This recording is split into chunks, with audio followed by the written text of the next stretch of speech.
Hi guys, வாங்க இந்த instant chicken fry பார்க்கலாம். இதுக்கு நான் ஒரு 1/2 கிலோ சிக்கன் எடுத்திருக்கேன். நார்மல் சிக்கன் எடுத்திருக்கேன், பிராய்லர் கோழி. இதுக்கு வந்து மேரினேட் பண்ணிக்கலாம். ஃபஸ்ட்டு வந்து மஞ்சள் தூள், மிளகாய் தூள் ஒரு டேபிள் ஸ்பூன், தனியாத்தூள் 1 டேபிள் ஸ்பூன், அதே மாதிரி பெப்பர் வந்து ஒரு 1/2 டேபிள் ஸ்பூன், இஞ்சி பூண்டு பேஸ்ட்டு ஒரு டேபிள் ஸ்பூன் போட்டுக்கோங்க. இதோடையே நான் வந்து சில்லி ஃப்ளேக்ஸ் ஆட் பண்ணிக்கிறேன். அதே மாதிரி garam masala 1 table spoon add பண்ணிக்கோங்க. அதே மாதிரி சீரகத்தூள், மிளகுத்தூள் அது 2 ஆட் பண்ணிக்கோங்க. இப்போ நல்லா மிக்ஸ் பண்ணி ஒரு 10 மினிட்ஸ் ஊற வச்சாவே போதும். ரொம்ப நேரம் கூட இல்லை. நீங்கள் உடனே டைம் இல்லைன்னா நீங்கள் மேரினேட் பண்ணி உடனே செய்ய ஆரம்பிச்சிடலாம். நான் மேரினேட் பண்ணி ஒரு 10 நிமிஷம் ரெஸ்ட்டு விட்டேன். இது கரம் மசாலா இப்போ தான் ஆட் பண்ணேன் நான். நீங்கள் எல்லாமே ஆட் பண்ணிக்கோங்க. சூப்பராக இருக்கும், இன்ஸ்டண்ட்டாகவும் இருக்கும். டக்குன்னு நீங்கள் ஒரு ஃப்ரை பண்ணணும்னு நினச்சிங்கன்னா டக்குன்னு பண்ணிடலாம்.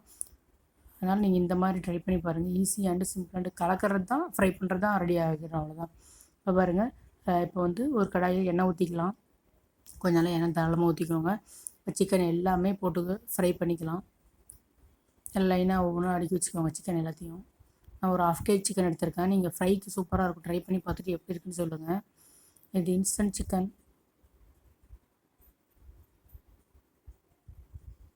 நல்லா மிக்ஸ் பண்ணுங்கள். நல்லா மிக்ஸ் பண்ணிவிட்டு நல்லா ஒரு 10 நிமிஷம் நல்லா சாட்டே பண்ணிவிட்டு நல்லா 10 நிமிஷம் சாட்டே பண்ணுங்கள். சாட்டே பண்ணதுக்கப்புறமா சைடில் வெங்காயம் சாப் பண்ணி வச்சுக்கோங்க. ஒரு பெரிய வெங்காயம் 1 சாப் பண்ணி எடுத்து வச்சுக்கோங்க. அது ஏன்னா ஃப்ரைக்கு தேவைப்படும். இப்போ நம்ம வந்து ஒரு 10 நிமிஷம் இது நல்லா வணக்கி எடுத்து வச்சுட்டு வெங்காயம் வணக்கிட்டு மறுபடியும் இதையே ஆட் பண்ணிக்கிட்டால் ஃப்ரை சூப்பராக ரெடி ஆகிடும். நல்லா ஒரு 10 நிமிஷம் நல்லா கிளறி விட்டே இருங்க. 10 நிமிஷம் கூட தேவையில்ல, ஒரு 5 மினிட்ஸ் நல்லா வணங்கினாலே போதும். நம்ம அதுக்கப்புறம் மறுபடியும் ஆனியன் போட்டு வணக்கிட்டு மறுபடியும் சிக்கன் வணக்குவோம். அப்போ இருந்தாலும் கொஞ்சம் நல்லா ஃப்ரை பண்ணிக்கலாம். தண்ணியே நீங்கள் ஊற்றாதீங்க. கல் உப்புலாம் தூள் உப்பு போட்டுக்கோங்க. அது கல் போட்டிங்கன்னா டேஸ்ட் சூப்பராக இருக்கும். இப்போ பாருங்க, சிக்கன் நல்லா வணங்கிடுச்சு ஒரு 5 நிமிஷம். இப்போ நான் ஒரு பிளேட்டுக்கு மாற்றிக்கிறேன். இப்போ மறுபடியும் அதே கடாயில் எண்ணெய் ஊற்றிக்கலாம். பாருங்கள், மறுபடியும் அதே கடாயில் நான் எண்ணெய் ஊற்றிக்கிறேன். எண்ணெய் ஊற்றிட்டு ஒரு பெரிய வெங்காயம் நறுக்கி வச்சுருக்கேன், அதையும் ஆட் பண்ணிக்கலாம்.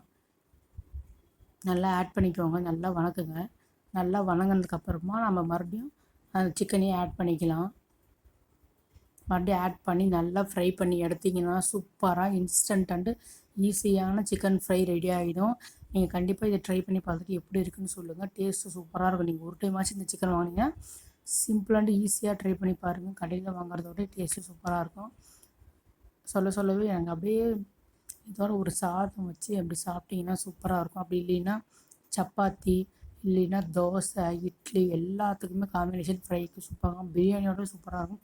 ட்ரை பண்ணி பார்த்துட்டு எப்படி இருக்குன்னு சொல்லுங்கள். Thank you friends.